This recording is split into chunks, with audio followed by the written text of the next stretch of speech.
Hello and welcome to Christian Fiction Fans. We are here tonight with Mollie Rushmeyer to talk about her book, The Lost Manuscript. So, I want to tell you a little bit about Mollie, kind of from her official bio. Mollie writes inspirational fiction in contemporary settings with fascinating historical elements, people, objects, and stories woven throughout. A modern girl herself, she wouldn't want to go a day without modern plumbing and central air. Me either. I'm all for that.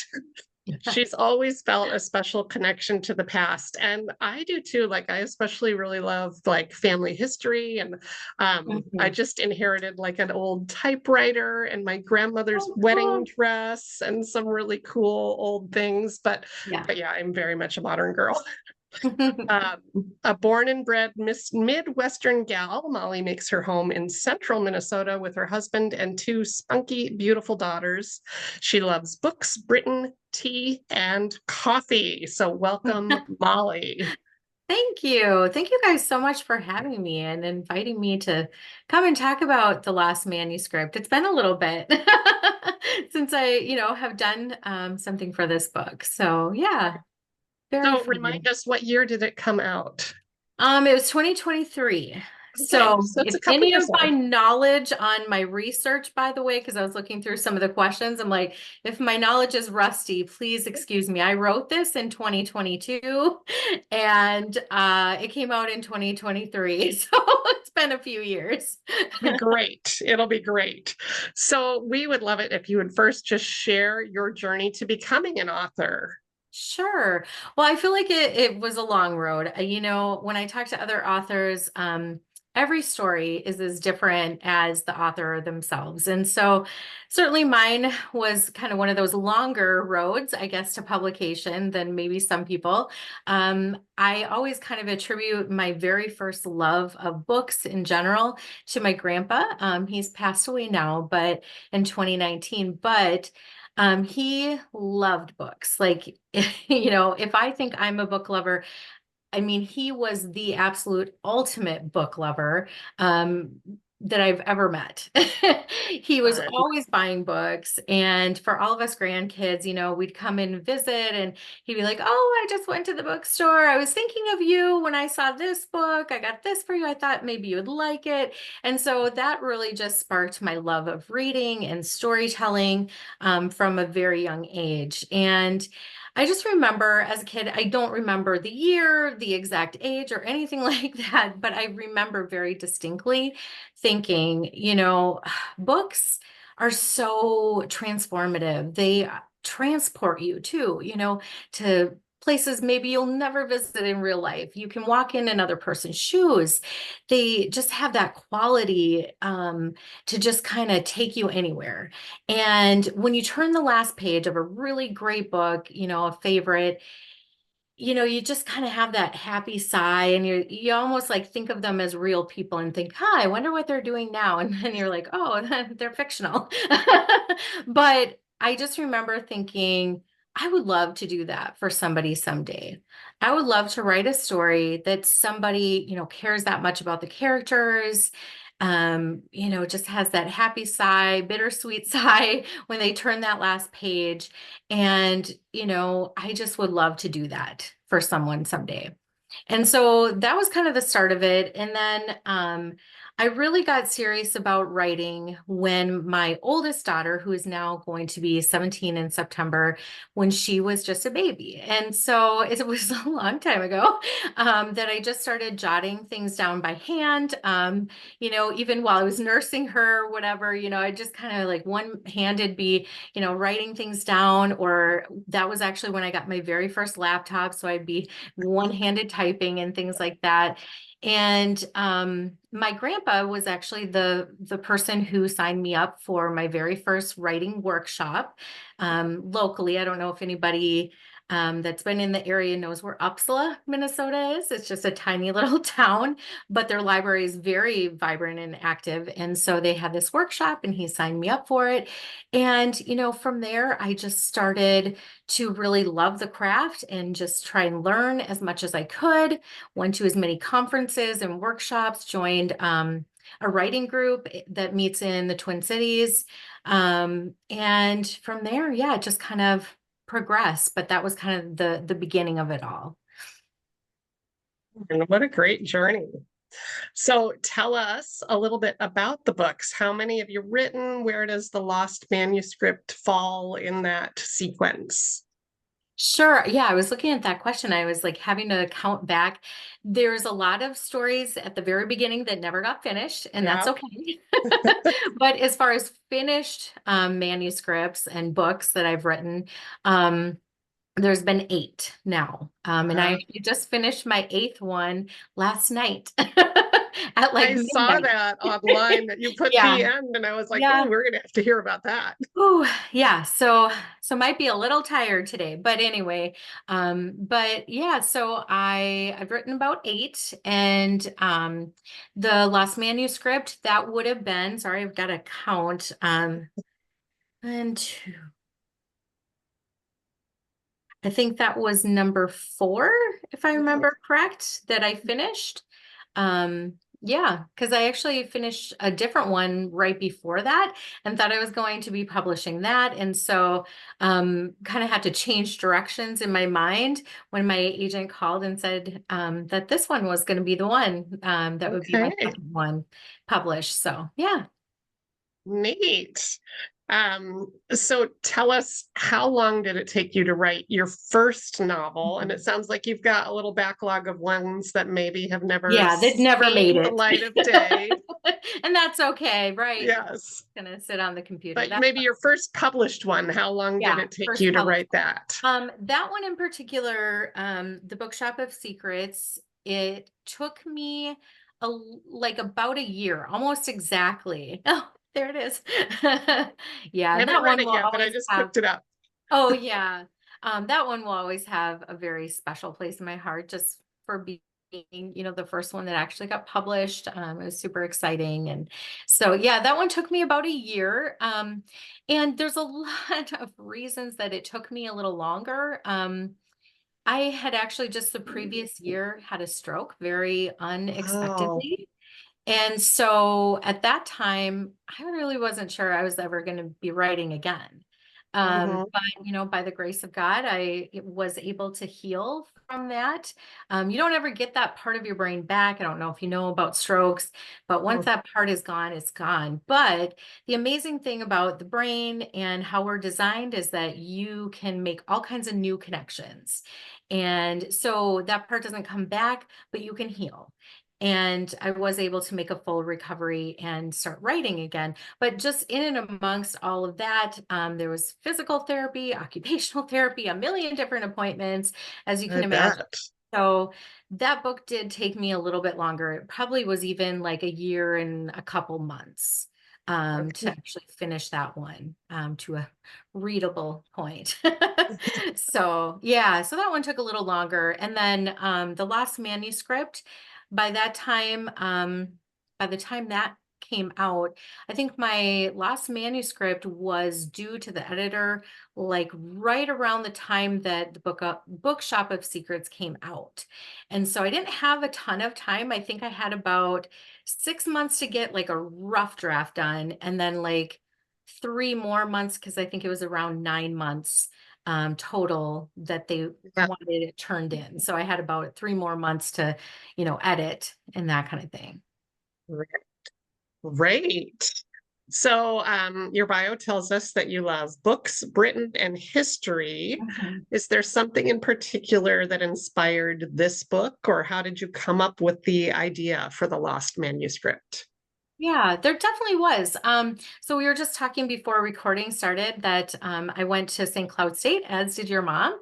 Yeah. And so at St. Cloud State, they have an international program where you can do, study abroad programs. And while I was going to school, I actually went on the trip that I'm talking about in this book, Okay. the trip to Annick, England. And so I spent an entire summer there.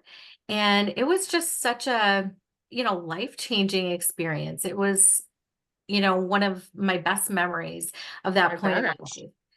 And it was just, for me, it felt like a very brave thing to do. I'm a, little town, central Minnesota girl that never even really left. Well, okay, I can't say I didn't leave the state. We had a couple of trips when I was younger that I left the state, but definitely never left the country. And so to go there, not know anybody on the trip, Yeah. and just go on my own with that group was, it felt very brave to me at that point in my life. And so, yeah, so that was definitely the inspiration for the trip that I talk about in there. And I actually took a lot of medieval history courses while I was there, and Tudor history. And so it was just interesting to put some of those things that I learned, and do additional research, of course, and put some of that in the book as well. Yeah.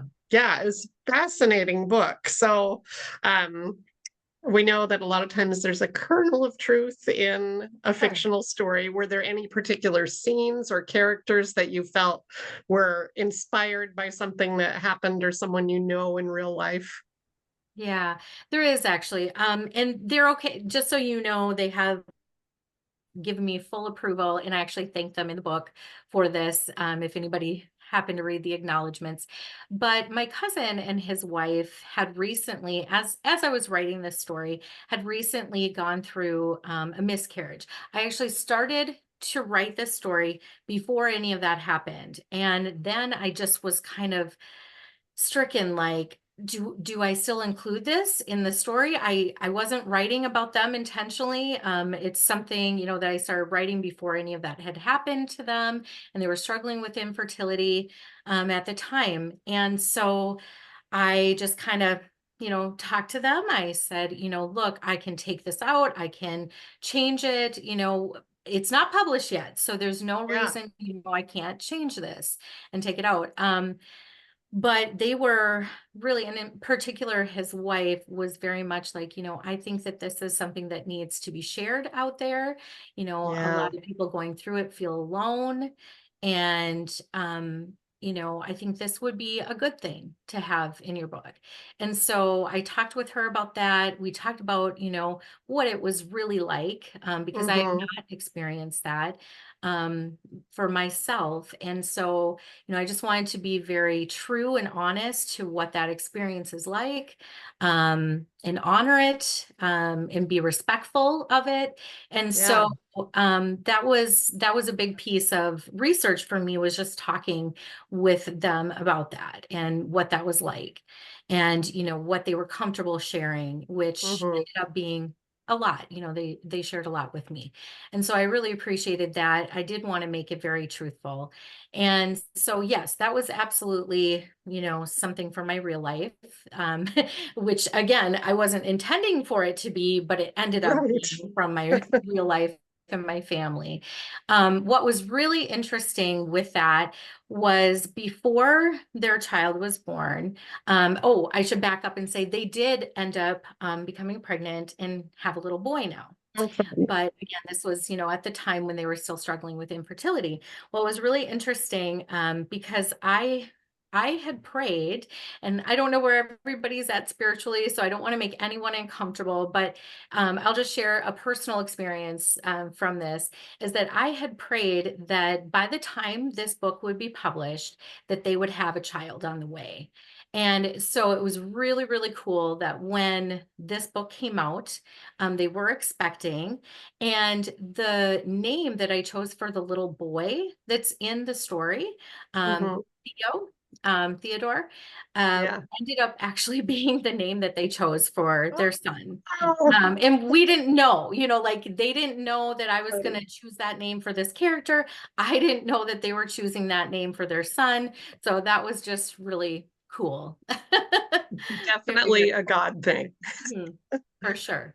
And we're a Christian fiction book club, Right. so I don't Yes. think you have to worry Okay, about good. saying anything Okay, about good, good. prayer or faith. That's one of the most important things Yeah. about books that we choose is that they have faith in them. I love that story. I think that it is a very needed thing to Yeah, share some of those things that are often behind closed doors. And so people for feel sure. really alone.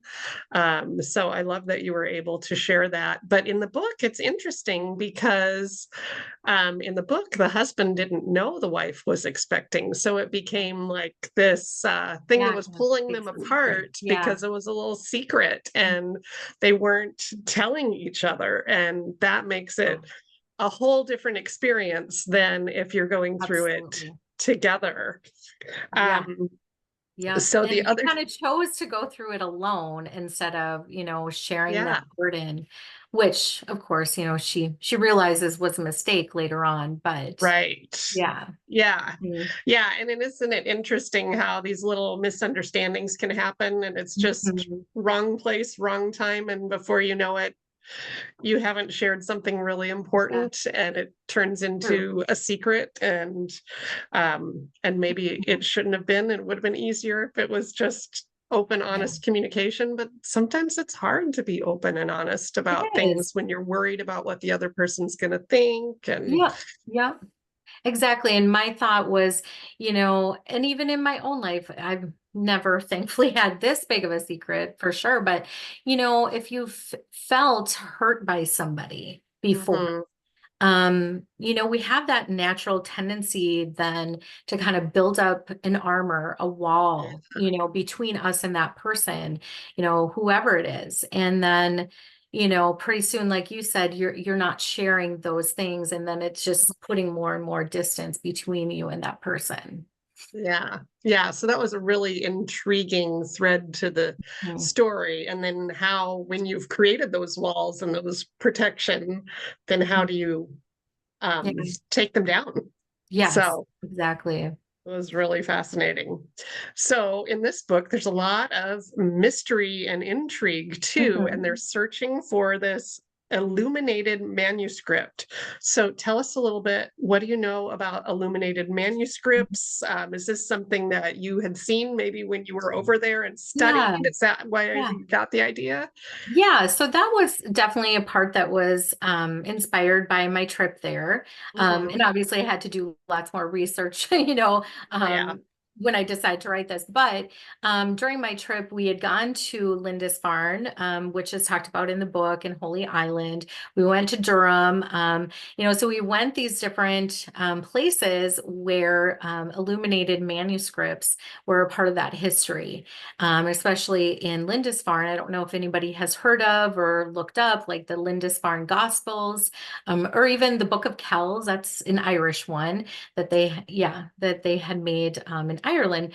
But they are fascinating to read about and just beautiful if you look at the artistry of it, and especially to think of these scribes, so many like, couple thousand years ago that they were making these by hand, and Yeah.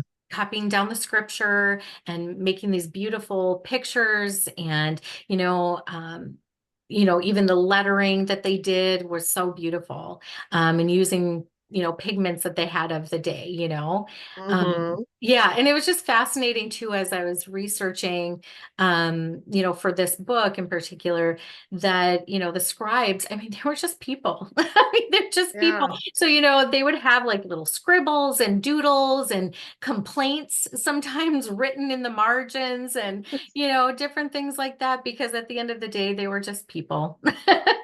And they were working by like candlelight and just very not great working conditions, hot, cold, you name it. And so Yeah. yeah, it was very interesting to look into that. And I did get to see part of the Lindisfarne Gospels when I was there on my trip, and so that was really neat. Very cool. In the book, you portray that most of these would have been done by men, but Mhm. this particular one was secretly a woman behind it. Is that a true story? Is there a woman, a story of a There woman behind a There manuscript? are, like, if you look into it, there are actually women that did this as well. They were usually in a religious sect of some kind, in an abbey or something somewhere. And like, I know, again, it's too many years. I don't remember specific names, but I do remember reading about a woman that was actually in France. And, she was very much revered for her beautiful manuscripts that she was making, and copying down the Gospels. So yes, women did do this too. It just, unfortunately, history does that sometimes where, we might hear about a few of them. There were probably even more than what we hear about because it may not have been recorded, or unfortunately, it might have been, a man that may have taken credit for it once it was finished. And so it's just the reality of, how things worked back then. Sure. Yeah. Well, so interesting. So sometimes there's also a piece of the author in the characters that she writes. Is there a piece of you in Alora? Are you a little bit like her, or? You know, she might have been one of my hardest characters to write simply because she's not very much like me. Okay. But to kind of combat that, feeling of like, oh, it's hard to get myself in this person's shoes, I did put my love of history and, Mhm. just everything, like I say in my bio, bookish and British and historical, like all of those things that she loves are very much a part of me. I would Mhm. not necessarily say her personality is like me, Yeah. but those things that she loves are very much like me. And she also has that very deep love and affection for her grandma. And that is also very much like Mhm. me. Just love my grandparents. Like I said, my grandpa's passed away now, but my grandma is very much alive, and she's, still kicking at like 93. So, so yeah, and I'm very, very close with her. And even like that little thing that I snuck in there, a little Easter egg about how she had the best cinnamon rolls. Everyone in our family and our friend circle know that my grandma has the absolute best cinnamon rolls, homemade cinnamon rolls in the world. So that was also from, Yeah. my life. Yeah, that's a sweet little homage to your grandma. Yeah, Did your grandma read the book? she did. Yes, yes. Good. And I, definitely showed her that part. Like, see, Yes. it's for you. That's sweet. That's really neat. So tell us a little bit about your writing process. You said you've got kids at home. So You do. how are you balancing family life and writing and everything else that you probably do in your life? Like we all have many things. Yeah. Well, I think that throughout my contracts that I've had, it kind of goes in seasons. When it's plotting season, there's not quite as much that I have to, fit in and, work around my family time. It's just not quite as involved. But when it's writing season and I have a deadline looming, then I have to be a little bit more strategic about fitting in writing time with family time. But I try and always prioritize time with my family above my writing. And so I've pretty much kind of settled into a routine. I do have a day job, just very part-time, but I work from home. I'd love to have writing as my only job, maybe someday. But for now, I work from home. And so I do that in the morning. Like right now, kids are home from school, of course. And so after that, we'll make usually a brunch. We're brunch people. And then after that, have a little workout time, a little hangout time with the family. And then the afternoons are always for writing. I try and keep that consistent as much as possible, unless we have appointments or other things going on in the afternoon. Once they go to bed, so, we have dinner together, maybe we play some games, we go do whatever. Then at night, once they've gone to bed, I usually do at least 1 hour of something writing related to just, keep things caught up. And then my husband and I'll watch a TV show or whatever, and have that time together too. So you've got quite So, a yeah. schedule. And now it sounds like you're kind of on regular publishing schedule at this point. Are you Mhm. putting out like one a year or?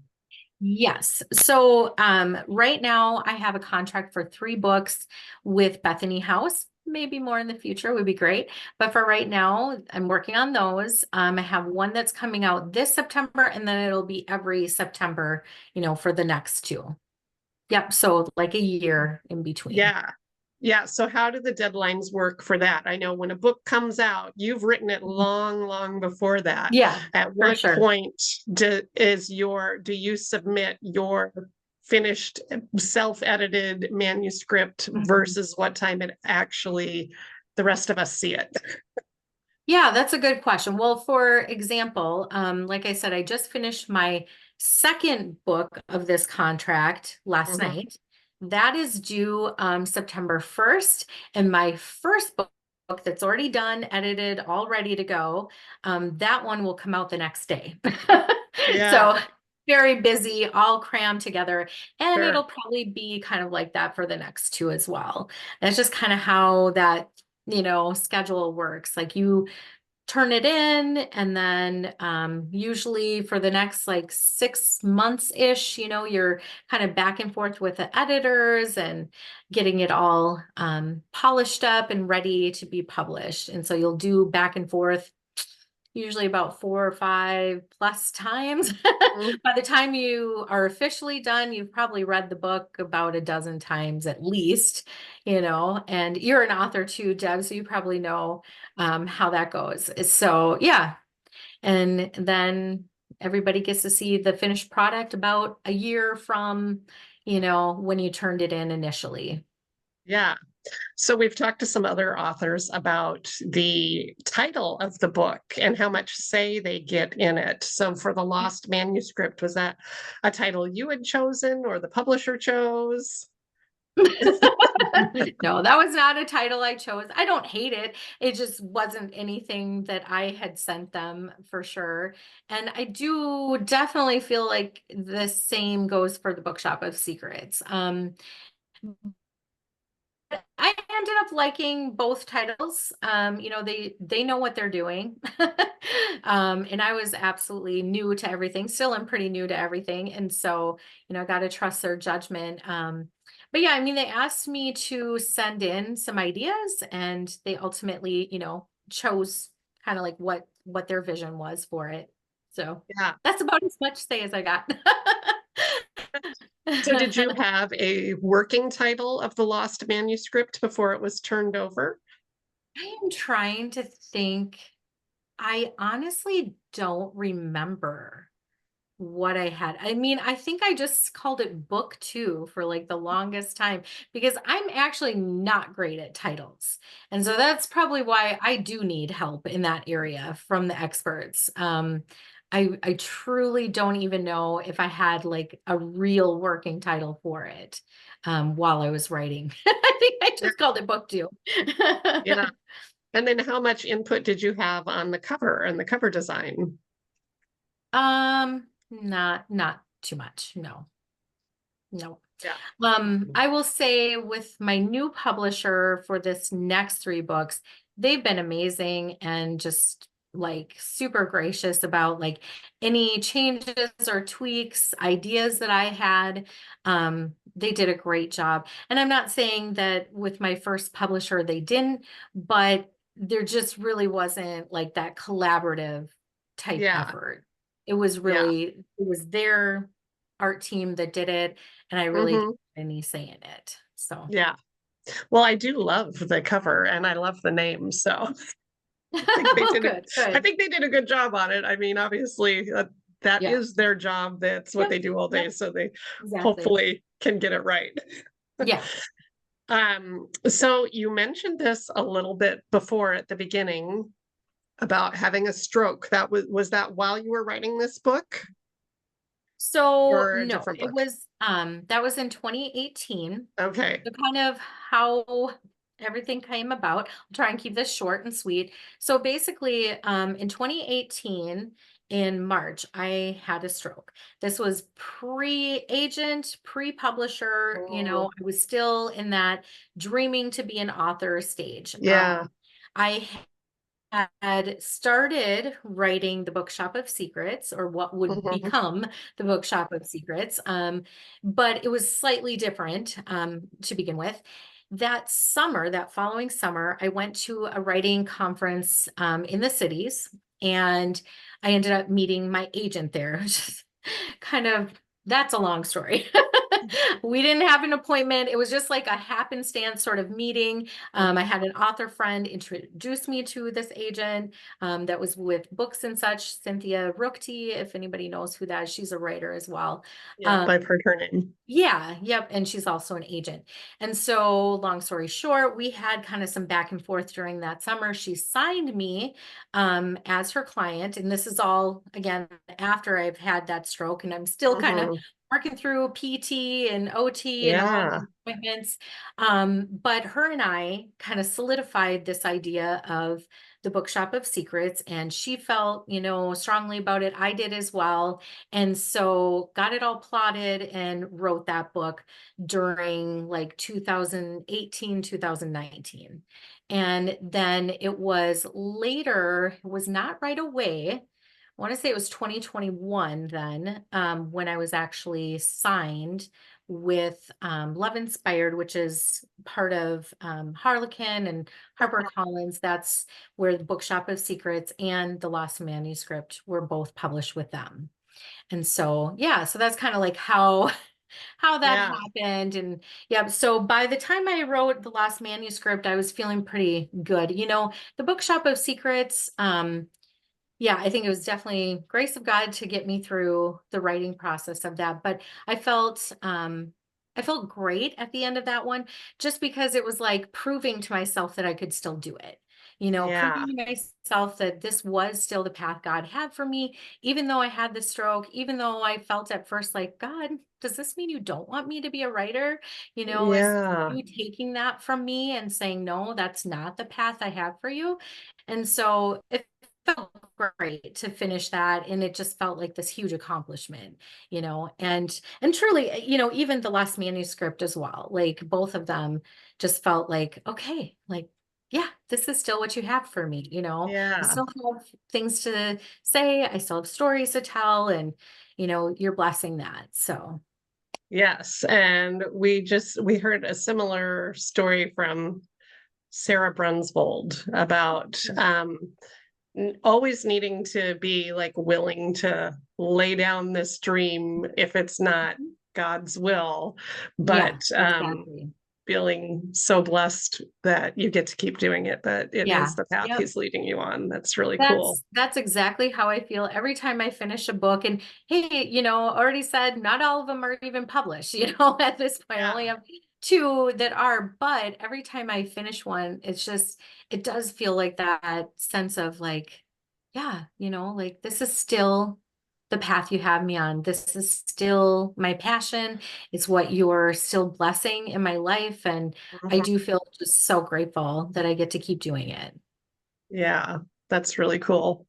Well, I want to give a chance to the other people who are on tonight. If anybody has a question for Mollie, you can either unmute yourself and ask something about her or about the book or anything you want, or you can type it in the chat. Does anybody have any questions or comments for Mollie?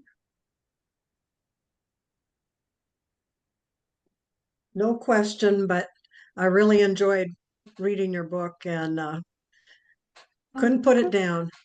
Oh, that's awesome. Thank you.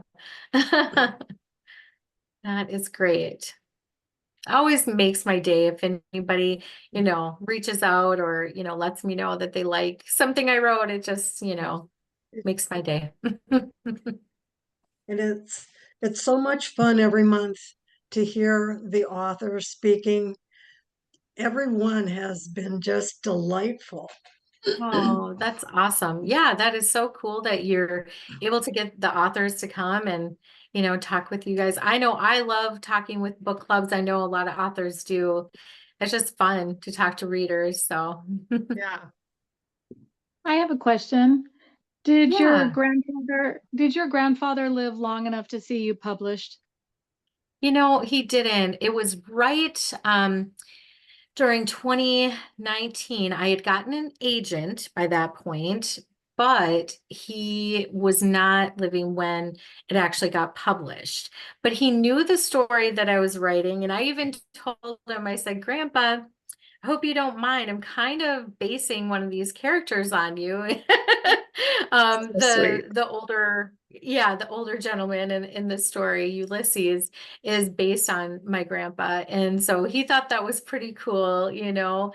And yeah, it was unfortunate because it was right after he passed that I knew it was going to get published. And well, not right after, but pretty soon after that. And yeah, I had wished that he could have.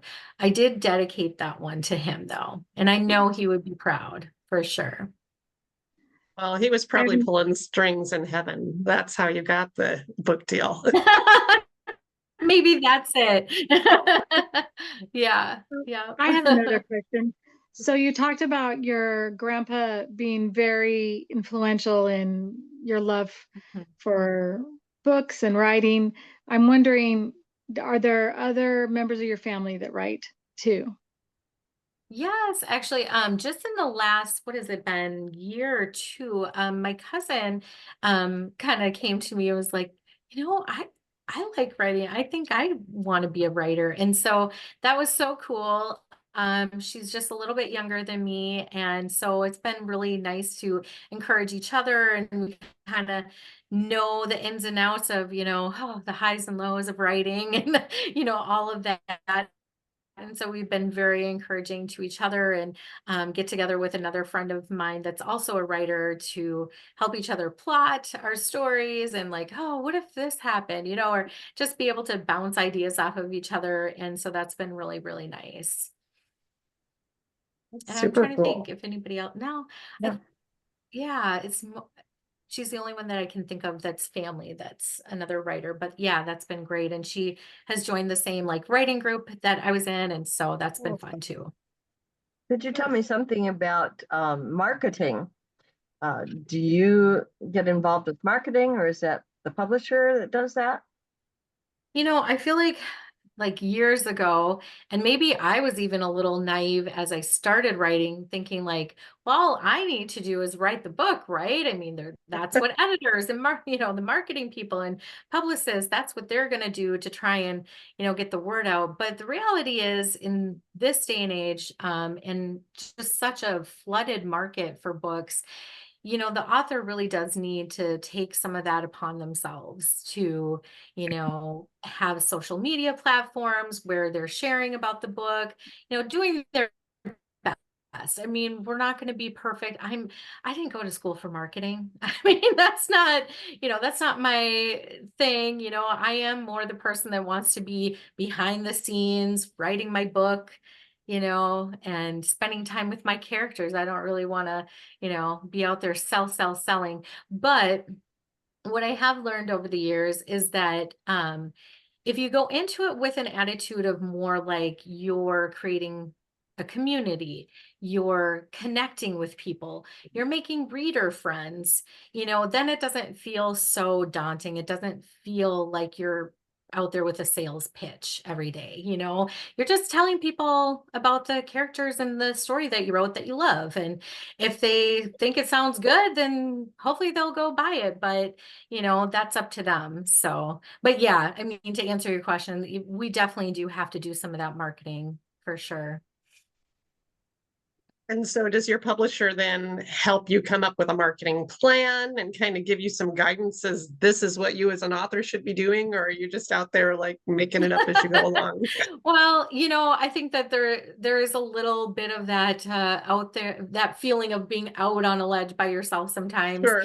But I will say that especially my new publisher has been very hands-on with me and helping me to, you know, think of the different things that I could do to promote my upcoming books, and even, you know, sending me graphics that I can share on Facebook and Instagram. And yeah, they've done a lot to help me, you know, just kind of build that marketing plan.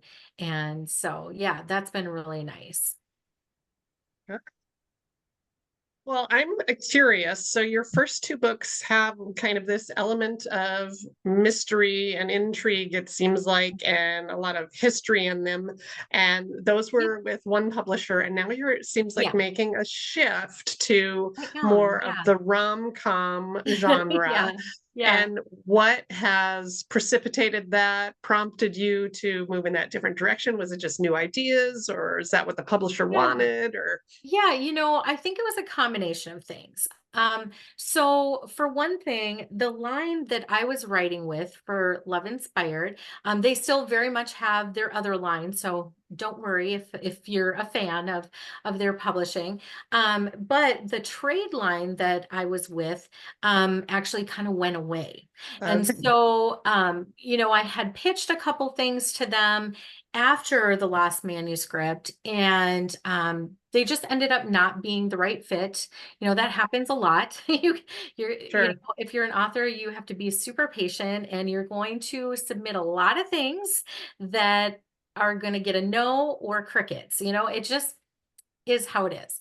So we got to know, I think, on a couple of things with them, and then later kind of found out, oh, that's probably because their trade line is going to be going away. And so they just don't have that market for what was more considered like a women's fiction with a Sure. happy romantic thread, Mhm. clean romance, as you know, Yeah. but, a pretty good like romance as well throughout. And so that market just kind of went away. So then as my agent and I were like trying to think of what do I do next? My dream publisher has always been, there was no secret, was to write for Bethany House Publishers, which is based out of Minnesota. And so I had submitted to them before. They really liked some of the things that I had submitted, like my writing, but the stories themselves were just not quite right at that Sure. time for them. And just, there wouldn't be the right market for it. So we kind of went back to the drawing board. And I really loved this idea of a main character who was like obsessed with everything Regency, Jane Austen, Pride and Prejudice, because that was absolutely like I don't know if you guys know this about me. I guess I should probably say this more explicitly in my bio. I am the biggest Jane Austen fan. And so this character that I wanted to write was absolutely me in that respect anyway. And so we kind of tried doing something where it would be a split time, where like there was a modern girl that was obsessed with Regency, and then there was, a Regency girl, that I would have her perspective. So that like split time, dual time aspect, submitted that wasn't quite right. And then, I just kind of started to feel, especially after COVID and so many hard things going on in the world, I just talked to my agent and was like, why can't I just write something fun? Like, I just want to write something that doesn't take me ages to research, that not in a lazy way, but I just felt that there were so many hard things going on. Felt a little more lighthearted, still had elements to it, like the Regency, the little, aspect of history in it, but that could be a little more lighthearted and fun to read, a safe place for somebody, who was tired of looking at hard things on the news Mhm. to just come to and get whisked away to somewhere that was just a little more fun. And so we talked about that, and then I wrote up a proposal, a couple chapters, and submitted that. And that's where Bethany House was like, yes, this feels very you. I can still hear your voice in this, and we have a market for this, and we think this is perfect for you. And so that's when they signed me for 3 rom-coms that will come out in the next 3 years. But yeah, that decision was kind of a long process, but yet, it felt very natural to me. I know that readers might kind of be wondering, like, you know, how did you go from this to rom-com? But another thing about me is I am a huge rom-com fan. Like if I had my choice for something to watch on TV, it's either going to be a Regency adaptation, 100%, or it's going to be a rom-com because I just love them. And I love to laugh. You know, Yeah. that's the thing about me is that, you know, truly my first two books, they are very me, but at the same time, I'm a person that just loves to laugh. I love funny things. And Mhm. so it felt very natural to me to write something that was funny and lighthearted, you know, in a lot of ways. But what I will tell people is you're still going to see me, you know, the things that maybe you liked about the characters in the first two books, you're still going to see a lot of that because I don't think I have it in me to write a fluffy character with, you know, no challenges. That's just Yeah. not possible for me. And so you're still going to see characters that have real life challenges, things that they're struggling with in their relationships, but also, you know, things that maybe they're struggling with God and just have to come to terms with those things and heal. There's going to still be a lot of that going on in the stories as well. Well, this is good I hope news. that answers it. It's good news because I appreciated the relationship storyline and how they worked through that and how their past had affected their present much more than the mystery. Okay, Whether it's good, because good. I'm I glad to didn't, hear that. yeah, whether it's because I wasn't that familiar with that part of England and that time period in history, I don't know, Sure. because I love history. Historical fiction is my favorite, but Yeah, yeah. I I like the relationship angle, so I think you're headed in the right direction for me. Good. Well, I'm so glad you say that, Pam. Like when I wrote this next story that's going to be coming out in September, I I got to the end of writing it and I'll just share.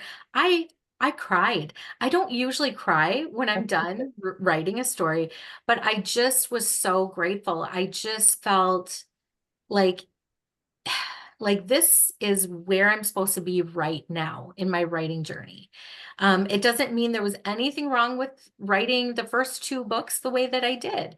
Those were perfectly, you know, set out for me the way God wanted it to be, you know. But this next story, you know, is exactly where I'm supposed to be right now. And it just felt so good. Like it just felt like, Great. you know, like this very yeah, just like peaceful feeling when I was done writing it. And so, you know, I definitely feel like it's absolutely me. And it's focusing on the things that I really love about writing, which is the relational part. When, you know, it comes to, like you said, coming to terms with the past things that are now affecting the present, the relationship that they have with their, you know, potential suitor, their, you know, their person, and then also with God. So, you know, those are the things I really, really enjoy writing about. So all of that's still there for sure. So why don't you give us a little teaser about this book that comes out in September? Sure. Yeah. So like I said, the main character is definitely a piece of me, which is, you know, the girl that's just obsessed with everything Jane Austen, Regency era, Pride and Prejudice. And so what she is looking for is sort of her perfect modern day gentleman or Mr. Darcy, if you will. And she is a podcast host, and what she does with her podcast is she uses sort of the stories and the knowledge of those Regency authors that she loves to give advice to people about their present relationships. So she's using all of this like Regency, you know, era etiquette and all of that to find a suitor. And she's passing that on, but she also believes that and uses it for her own life as well. She's got a list of all of her non-negotiable traits that she wants, you know, in her modern day gentleman. And what she ends up doing is she hears about this Regency themed singles retreat. And she thinks, oh, well, this is where I'm going to find my modern day gentleman. And so she signs herself up and her friend, who is like her co-host, and they are going to go to this Regency retreat. Meanwhile, her best friend's brother is an audio engineer and a producer. And so he's going to come along very begrudgingly to this Regency retreat. And he's just there to help out with the show for the podcast, because they're going to film and all of that for the podcast. And so then she kind of has to, there's some tension between them. She has to kind of decide, is she going to put away her thoughts for, oh, it's got to be this perfect modern day gentleman. He has to exhibit all these traits, or he's not going to be right for me. Or is she going to, give this guy a chance that's kind of been there all along, because they've been friends since they were kids. And so he's just kind of always been there. But she feels he's the opposite of what she's looking for. So yeah, so you have to read it to find out. Okay. Fun. And can you give us a little teaser about the one that you wrote the end on? Oh, Yes, was that sure. yesterday? Yes, that was, well, I guess it was kind of the wee hours of today, because it was after midnight. But so that one, just so you know, I don't have a title. I don't have anything, like it's not turned in. It's very rough at this point. Sure. That one is more, I mean, it's very silly and absurd, but lots of good character development in this one. And I'm really excited about that. But it's about a girl who has been living overseas for 10 years. She has sort of like that ex high school sweetheart that's back at home in Minnesota. She is called home from living in Japan to go to the will reading of her aunt. And so when she gets there, she discovers that, and she doesn't want anything to do with living in, in Minnesota. She wants to go, she wants to travel, she's got that sort of wandering heart. And so she thinks, yeah, like the only way I'm going to be happy is if I'm out there somewhere. And so she's called home, goes to the will reading, and discovers that she has inherited the pampered cat of her aunt, as well as this great big crazy estate where every room is like modeled after a children's story. Her aunt was this like famous children's literature author. And so she had kind of done up this, great big mansion and all these different styles. There's an Alice in Wonderland room, there's a Chronicles of Narnia room, and all these different things. And she's got to keep up with all these appointments with this cat. The cat is going for spa treatments and whatnot. And of course, her ex is working on the estate because there's a restaurant connected to the estate, and he is the chef. And so they have to kind of learn how they're going to work together. And she is just obligated to be there for 6 months to fulfill the will stipulations, as is he. And so then after that, they're going to have to decide, are we going to stay? Are we going to maybe see if there's something still there with us? Or are we going to go our separate ways after the 6 months? That was a long-winded I love it. explanation. Perfect. But yeah, I don't have a very concise one yet. It's like my brain is still kind of processing it all because I just finished it. Awesome. No, we didn't mention the name of the book that's coming out in September. Oh, That right. would probably be good. Yeah, so that one is called The Rules of Falling for You. The Rules of Falling for You. Yes. Okay. Yep, So and you can find it anywhere that books are sold. I do usually recommend you check Baker Bookhouse first, because they have free shipping right now on pre-orders. You get 40% off of the cover price. And they had worked with me to gather up a bunch of fun pre-order goodies. So you get a bunch of stuff with fun. it if you order through them. So that's just Yeah, like I've been amazing. really impressed with Baker Bookhouse for their pre-orders. They Yeah, do because I awesome. think everybody goes to Amazon for the free shipping, but if you pre-order, you're getting a discount and you're getting a free Oh, a bunch of shipping. fun stuff, right? Yeah. Yeah. Which one of our authors that we had on before, Katie Powner, her next book comes out in August, I believe. And so you could go on and pre-order hers from Baker Bookhouse too, if you were Yes. interested in another Katie Pounder book. So yeah, Yeah. super, They have super so fun. many good deals on there. And it's anybody that's through like that Baker Bookhouse family, Revell, Mhm. Bethany House, and all that. Yeah. So, yep. So check out all the pre-orders. Yes. I Yeah. mean, you could really get yourself in trouble because there's so many good ones. I know. Can I ask another question? Yeah. Mollie, do all of your books have some sort of tether to Minnesota? Yeah, they do. I'm trying to think if any of them don't. I don't think so. Not yet. And even like with the Bethany House ones, I kind of told them that, my plan and like what I wanted to do was to set them all in Minnesota. So that's the plan for these three. And then we'll just kind of see where the next ones take me. But for now, I do always kind of have that connection to Minnesota because I love my state. So Well, I think also as an author, you're more familiar with the Mhm. culture and the environment of your own state. Yeah, So yeah. it's easier to write what you know. Right, but For for us sure. Minnesotans, we're probably not great at portraying the Texas culture or, Right. or Yes. Yeah, we need like sensitivity readers for right, for that. exactly. Nor Yeah, would we want a Texan to write Minnesota because they I just know. wouldn't get that right either. So Yeah, exactly. I know it's fun to kind of share some of the quirky things about our state and, just some of the things that I don't know, just seem kind of normal for us, but might be, kind of interesting for somebody else to read and yeah, just kind of share the culture. and the people in Minnesota will really connect to that because they'll know you got it right.